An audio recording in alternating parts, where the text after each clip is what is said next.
నువ్వు నన్ను తినడానికి ప్రయత్నిస్తే మనప్పుడు నేను నిన్ను తినను. నేను నీకు మాటిస్తున్నాను.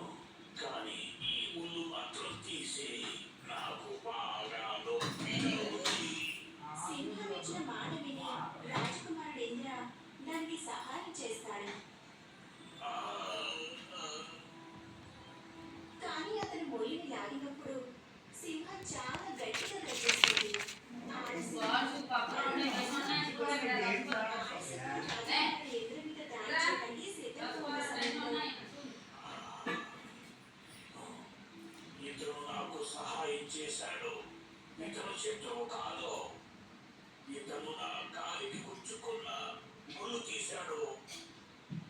ఆడసింహం శాంతించలేదు. ధన్యవాదాలు.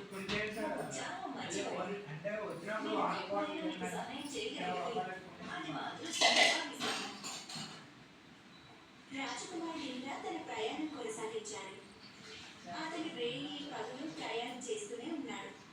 అడవిలో అతని దృష్టి ఒక కుటీరం మీద పడింది. అక్కడ రాజకుమారుడికి ఒక ఫకీర్ కనిపించాడు. అతని ఆరోగ్యం ఏం బాలేదు. మనిషి నీళ్ళు, మనిషి నీళ్ళు. ఇదిగోండి బాబా, నీళ్ళు తాగండి. ధన్యవాదాలు బాబు. నాకు వారసులంటూ ఎవరు